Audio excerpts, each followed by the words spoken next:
The R of truth என்ற நாடகத்தை Percival Wilde எழுதியுள்ளார். கதாபாத்திரங்கள் Robert Baldwin, Martha, John, Evie, mister Marshall மற்றும் ஒரு பணிப்பெண்.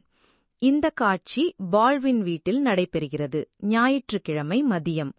ராபர்ட் பால்ட்வின் வெளியே சென்றுவிட்டார். அவரது மனைவியும் குழந்தைகளும் அவரது வருகைக்காக ஆவலுடன் காத்திருக்கிறார்கள். ராபர்ட் பால்ட்வின் வருகைக்காக குடும்பம் காத்திருக்கும் அதே வேளையில் திரு பால்ட்வின் எந்த வங்கியில் பணிபுரிந்தாரோ அந்த வங்கியை பற்றி அவர்கள் தங்களுக்குள் பேசிக்கொள்கிறார்கள். இப்போது நிதி நெருக்கடி காரணமாக வங்கி மூடப்பட்டது. ஜான் கிரஷாம் அதற்காக குற்றவாளி என கண்டறியப்பட்டு சிறையில் உள்ளார். அவர்களின் பேச்சிலிருந்து ஜான் கிரஷாமின் விசாரணை அடுத்த நாள் நடைபெறுகிறது என்பது தெளிவாகிறது.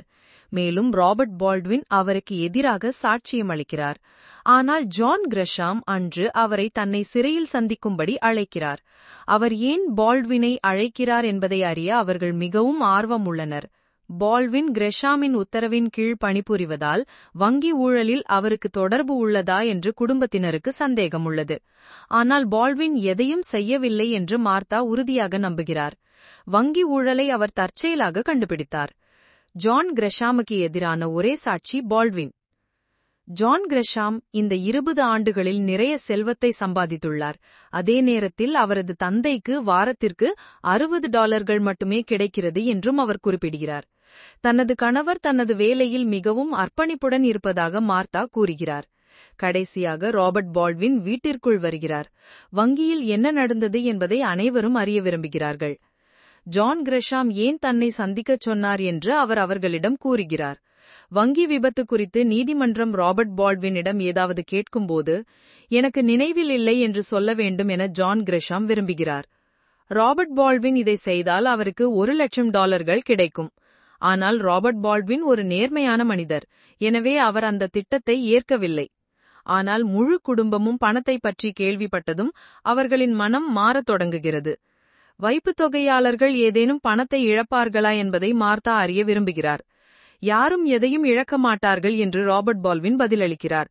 இதனால் பணம் பாதுகாப்பாக உள்ளது என்பதை குடும்பத்தினர் அறிந்து கொள்கிறார்கள். ஜான் கிரஷாமின் குற்றம் அவர்களின் நிதியை தவறாக பயன்படுத்தியதுதான்.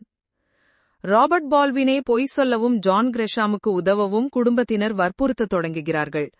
முதலில் ராபர்ட் பால்ட்வின் அதிர்ச்சி அடைகிறார். தங்கள் மகன் ஜானின் ஞானஸ்நானத்திற்கு நிதியுதவி செய்தவர் ஜான் கிரஷாம் தான். ஜான் கிரஷாமுக்கு உதவ ராபர்ட் பால்ட்வினை மார்த்தா வற்புறுத்துகிறார். ஜான் கிரஷாம் டெபாசிட் செய்பவர்களிடம் அடுத்த நாள் எல்லாவற்றையும் திருப்பி செலுத்துவதாக சொன்னால் ஜான் கிரஷாமை சிறைக்கு அனுப்பியதற்காக ராபர்ட் பால்ட்வினை அவர்கள் வெறுப்பார்கள். ஈவி கூறுகிறார். யாரும் கிரஷாமை தண்டிக்க விரும்ப மாட்டார்கள் என்று ஜான் அவளை ஆதரிக்கிறார். ஜான் கிரஷாம் சிறைக்கு செல்லவில்லை என்றால் ராபர்ட் தனது கூட்டாளியாக மாறக்கூடிய ஒரு தொழிலை தொடங்குவார் என்றும் அவர் நினைக்கிறார். இது ராபர்ட் பால்ட்வினை கோபப்படுத்துகிறது. மேலும் அவரது வருமானம் குடும்பம் நடத்த போதுமானதாக இல்லை. ஜான் கிரஷாமிடமிருந்து ராபர்ட் $1,00,000 ஏற்றுக்கொண்டால் குடும்பம் ஒரு வசதியான வாழ்க்கையை வாழ முடியும் என மார்த்தா நினைக்கிறார். ராபர்ட் பால்ட்வின் எனக்கு நினைவில் இல்லை என்று நீதிமன்றத்தில் சொன்னால் ஜான் கிரஷாம் எவ்வளவு பணம் செலுத்துவார் என்பதை கேட்ட பிறகு தனது குடும்பம் மாறும் என்று ராபர்ட் பால்ட்வின் எப்பொழுதும் நினைக்கவில்லை. அது அவரை வருத்தப்படுத்துகிறது. அவர் அவர்களை பொய்யர்கள், நயஞ்சகர்கள் மற்றும் திருடர்கள் என்று அழைக்கிறார். இருந்தாலும் குடும்பத்தினர் அவரை பணத்தை ஏற்றுக்கொள்ளும்படி வற்புறுத்துகிறார்கள். இந்த நேரத்தில் 3ஆம் தேசிய கூட்டமைப்பின் தலைவரான திரு மார்ஷல் வீட்டிற்கு வருகிறார்.